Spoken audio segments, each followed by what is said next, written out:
Hi everyone, welcome to Pihu classes. I am Pihu here. तो friends, आज हम करने जा रहे हैं क्लास 6 की चैप्टर 1 क्या, कब, कहाँ और कैसे। तो बने रहिएगा वीडियो के साथ क्योंकि हम इस वीडियो के द्वारा पूरी कंप्लीट एक्सप्लेनेशन जानने वाले हैं। ठीक है, तो चलिए स्टार्ट करते हैं। पहले हम क्या देखते हैं, राशिदा का सवाल। तो एक समय क्या हुआ, राशिदा बैठी अखबार पढ़ रही थी। फिर उसकी अचानक उसकी निगाह एक सुर्खी पर पड़ी। 100 साल पहले। किस पर उसकी सुर्खी पड़ी फ्रेंड्स? 100 साल पहले। ठीक है, तो फिर वो सब सोचने लगी कि कोई कैसे जान सकता है कि वर्षों पहले क्या हुआ था। ठीक है, तो हम ये कैसे पता लगाए? यह जानने के लिए कि कल क्या हुआ था, हम रेडियो सुन सकते हैं, टेलीविज़न देख सकते हैं या फिर अखबार पढ़ सकते हैं। साथ ही यह जानने के लिए कि पिछले साल क्या हुआ था, हम किसी ऐसे व्यक्ति से भी बात कर सकते हैं जो उस समय की स्मृति को याद रखे। ठीक है, लेकिन यह बहुत पहले क्या हुआ था यह कैसे जाना सकता है? ठीक है, तो फ्रेंड्स कैसे हम इसको पता लगाए कि बहुत साल पहले क्या हुआ था? रेडियो के द्वारा, अखबार के द्वारा या फिर किसी ऐसे इंसान के द्वारा जो बता सके कि बहुत पहले क्या हुआ था। पर ये जो बात हुई ये बहुत बहुत बहुत ही पहले की हो गई। ठीक है, कि पहले क्या हुआ था, क्या हुआ, कैसे, हम कैसे जान सकते हैं। ठीक है, तो आइए हम जानते हैं कि कैसे ये सब पता लगाया जाता है। ठीक है, तो अतीत के बारे में बहुत कुछ जाना जा सकता है, जैसे लोग क्या खाते थे, कैसे कपड़े पहनते थे, किस तरह के घरों में रहते थे। हम शिकारियों, पशुपालकों, कृषकों, शासकों, व्यापारियों, पुरोहितों, शिल्पकारों, ऐसे बहुत तरीके से के जीवन या फिर जीवन या फिर जीवन शैली के बारे में हम जानकारियाँ हासिल करते हैं। ठीक है, जैसे तब के लोग क्या खाते थे, कैसे घरों में रहते थे, कैसे कपड़े पहनते थे। ठीक है, तब के राजा कैसे शासन करते थे, तब के शिल्पकार कैसे थे। ठीक है, तो हम ये पता लगा सकते हैं। ठीक है, लेकिन यही नहीं, हम उस समय बच्चे खेलते भी कैसे थे हम वो भी पता लगाते थे। कौन सी कहानियाँ सुना करते थे वो भी हम जान सकते हैं। ठीक है, कौन से नाटक देखा करते थे, तो वगैरह वगैरह। ठीक है, तो अब आइए हम जानते हैं लोग कहाँ रहते थे। ठीक है, तो इस चित्र में हमें नर्मदा नदी का पथ के बारे में जाननी है। ठीक है, तो नीचे एक चित्र है फ्रेंड्स, तो उसके में हमें नर्मदा नदी को खोजनी है। ठीक है, तो आइए चलिए हम देखते हैं नर्मदा नदी कहाँ पर है। तो ये देखिए फ्रेंड्स, यहाँ पर है नर्मदा नदी। ठीक है, ये हो गई हमारी नर्मदा नदी। ठीक है,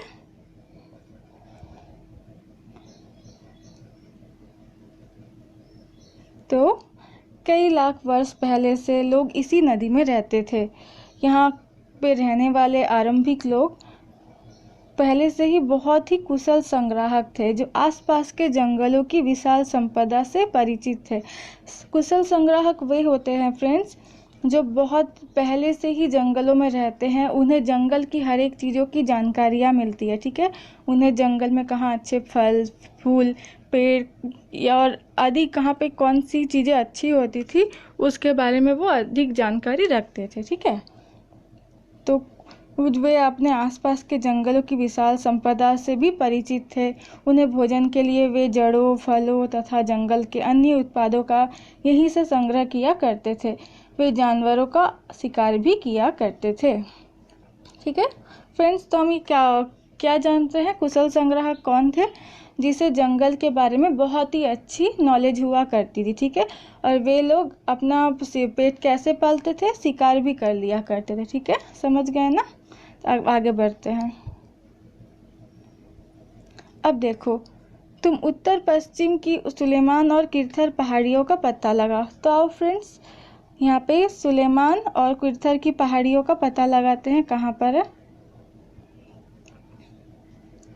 ये देखिए, यहाँ पर है सुलेमान और किरथर की पहाड़ियाँ। ठीक है, तो ये अभी तो पहले तो ये नॉर्थ वेस्ट में हुआ करती थी, अभी पर ये पाकिस्तान में आ गई है। ठीक है, ये जगह अभी पाकिस्तान की में पड़ती है। ठीक है,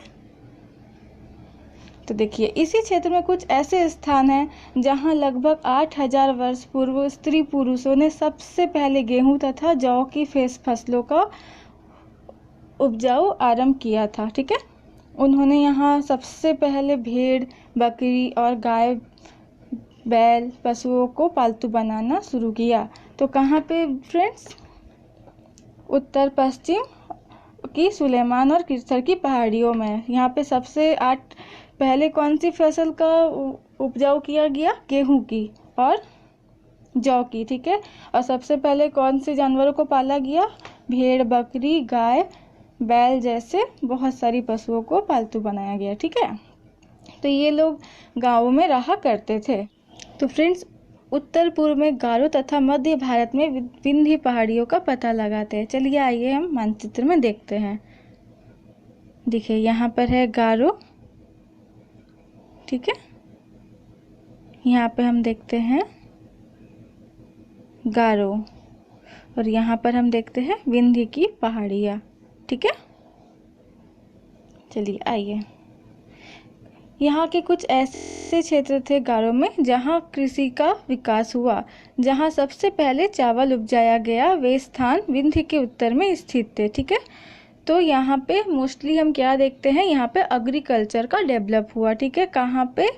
गारो पे तथा विंध्य की पहाड़ियों पे। कहाँ पे फ्रेंड्स?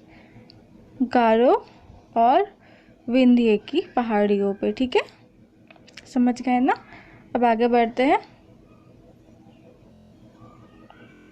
अब हम मानचित्र पर सिंधु तथा इसकी सहायक नदी का पता लगाएंगे। ठीक है, तो चलिए फिर से चलते हैं मानचित्र की ओर। तो देखिए यहाँ पे सिंधु नदी कहाँ पर है? ये हो गई सिंधु नदी। ठीक है,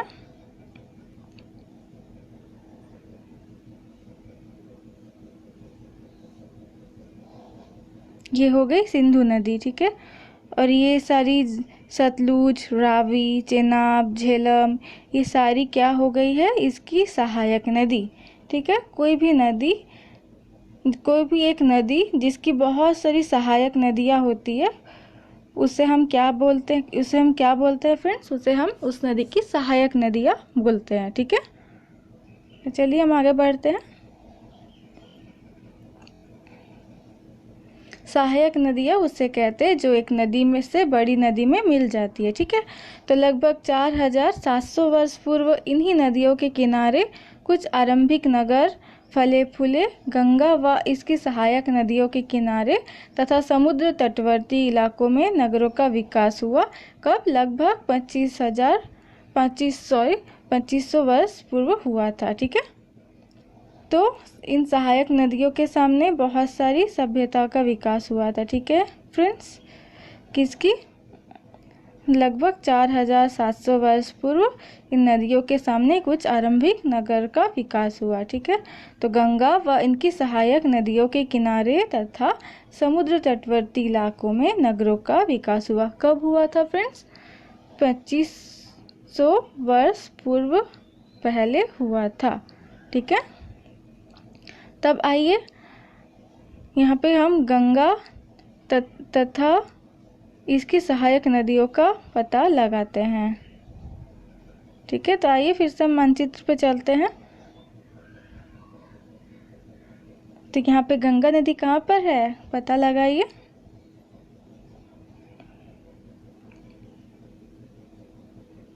देखिए ये हो गई यहाँ पे गंगा नदी। ठीक है,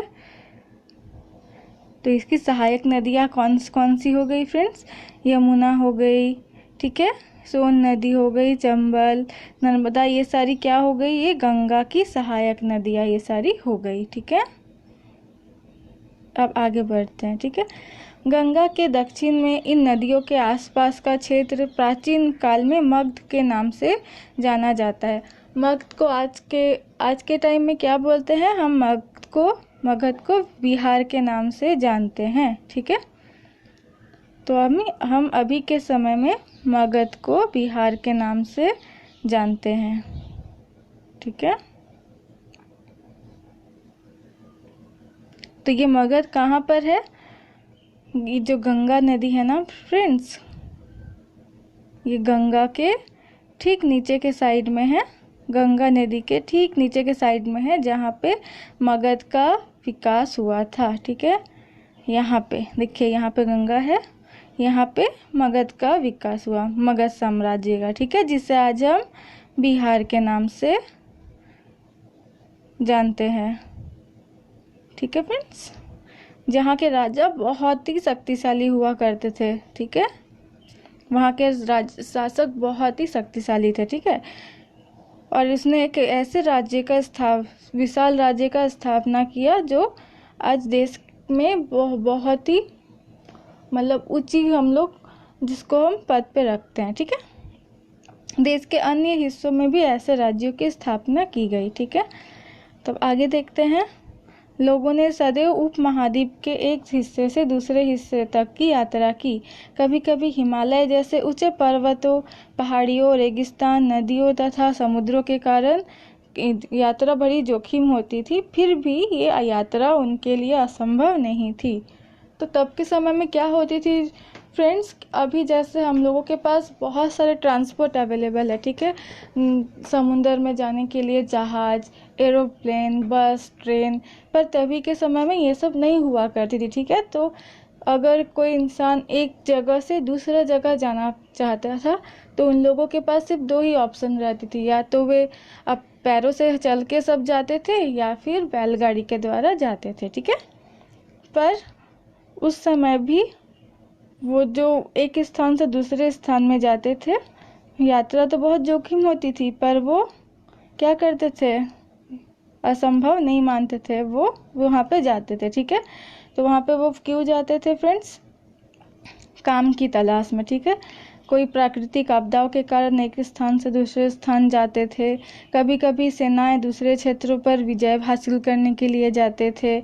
इसके अतिरिक्त जो व्यापारी है काफ़ी बड़े काफिले में तो कभी जहाज़ों के में अपने साथ मूल्यवान वस्तुएं लेकर के एक स्थान से दूसरे स्थान पर जाते थे। ठीक है, कोई धार्मिक गुरु लोगों को शिक्षा देने के लिए जाते थे, एक गांव से दूसरे गांव तथा एक कस्बे से दूसरे कस्बे जाया करते थे। ठीक है, कुछ लोग नए और रोचक स्थानों को खोजने की चाह में उत्सुकता बस भी यात्रा किया करते थे। ठीक है, तो इन सारे में प्रॉफिट क्या होता था आप ये देखो, इन सभी यात्राओं से लोगों को एक दूसरे के विचारों को जानने का अवसर मिला। ठीक है, तो लोग क्यों जाते थे फ्रेंड्स एक जगह से दूसरे जगह? क्यों? क्या कोई कोई काम की तलाश में जाते थे। ठीक है, कोई कोई प्राकृतिक आपदाओं के कारण जाते थे। ठीक है, जैसे भूकंप हो गया या फिर बाढ़ आ गया। ठीक है, तो इसीलिए एक जगह को छोड़ के जाते थे, या फिर खाने की वजह से जाते थे, जैसे वहाँ जहाँ पे रहता वहाँ पे सूखा पड़ गया। ठीक है, तो एक साथ वो अपना जगह बदल देते थे।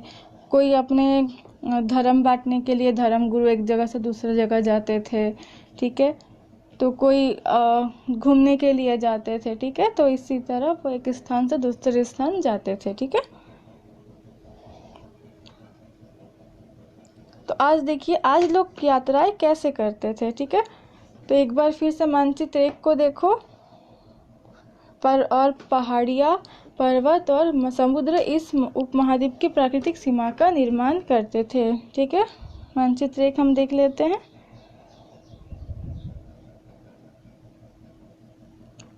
देख लीजिए, उपमहाद्वीप तथा प्राकृतिक मानचित्र। ठीक है, यहाँ पे हम नदियाँ या फिर पहाड़ ये सारी चीज़ें देख सकते हैं। ठीक है, देखिए, हालांकि लोगों के लिए इन सीमाओं को पार करना आसान नहीं था। जिन्होंने ऐसा चाहा वे ऐसा कर सके, वे पर्वतों की ऊंचाई को छू सके तथा गहरे समुद्रों को पार कर सके। ठीक है, उपमहाद्वीप के बाहर से कुछ भी लोग यहाँ पर आए और यहीं पर बस गए। ठीक है, तो यहाँ पे हम क्या देख रहे हैं, जो उपमहाद्वीप बाहर से लोग आ रहे हैं तो वो कुछ कारण से वापस जा नहीं सके और हमारे यहीं पर भारत में बस गए। ठीक है, तो इससे क्या हुआ, लोगों को इसके आवागमन से हमारी सांस्कृतिक परंपराओं को समृद्ध किया और कई सौ वर्षों से लोग पत्थरों को तराशने, संगीत रचने और यहाँ तक कि भोजन बनाने के लिए एक नए तरीकों के बारे में एक दूसरे के विचारों को अपनाते रहे। ठीक है, तो इससे क्या हुआ, बाहर से लोग हमारे शहर में बस गए। ठीक है, तो उन लोगों की कुछ तो सभ्यता अलग होगी ना, उन लोगों की रहन सहन, हमारी रहन सहन अलग है, तो दोनों विचार एक साथ मिल करके एक दूसरे के साथ हम मिलजुल कर रहने लगे। ठीक है, अब देखते हैं देश के नाम। तो देखते हैं अपने देश के लिए हम प्राय इंडिया तथा भारत जैसे नामों का प्रयोग करते हैं। इंडिया शब्द इंडस से निकला है। ठीक है, इंडिया शब्द कहाँ से निकला है फ्रेंड्स? इंडिया शब्द इंडस से निकला है। ठीक है, जिसे संस्कृत में एक सिंधु कहा जाता है। ठीक है, तो इंडिया का शब्द कहाँ से निकला है? इंडस से। ठीक है, जिसे संस्कृत में सिंधु कहा जाता है। ठीक है,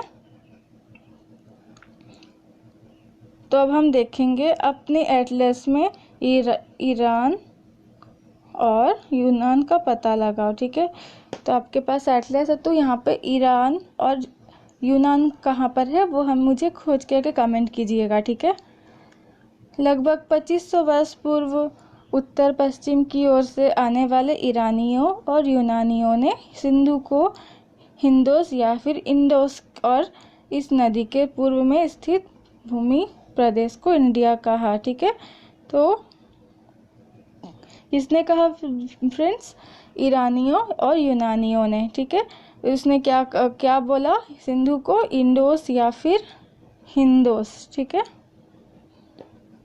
इंडोस या फिर हिंदोस। ठीक है, तो इसी के नाम पे हमारा जो भारत है उसे हम क्या बोलते हैं, इंडिया का नाम पड़ा। ठीक है, किसके द्वारा?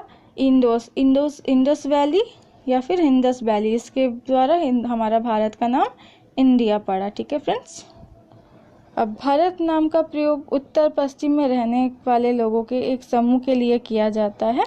इस समूह का उल्लेख संस्कृत की आरंभिक लगभग 3500 वर्ष पूर्व पुरानी कृति ऋग्वेद में मिलता है। ठीक है, तो हम बाद में इसका प्रयोग देश के लिए। ऋग्वेद किसे कहते हैं फ्रेंड्स? ऋग्वेद हमारी भारत की सबसे पुरानी वेद है। ठीक है, जिसे हम ऋग्वेद के बारे में जानते हैं। इसमें बहुत ही प्राचीन ग्रंथ और लेखों का उल्लेख किया गया है। ठीक है, तो बाद में इसका प्रयोग देश के लिए होने लगा। तो फ्रेंड्स, कैसी लगी आज की क्लास? कमेंट कीजिएगा, शेयर कीजिएगा, और हम इसकी अगली पार्ट अतीत के बारे में कैसे जाने, हम अपने अगले वीडियो में चर्चा करेंगे। ठीक है, तब तक के लिए धन्यवाद। Bye bye.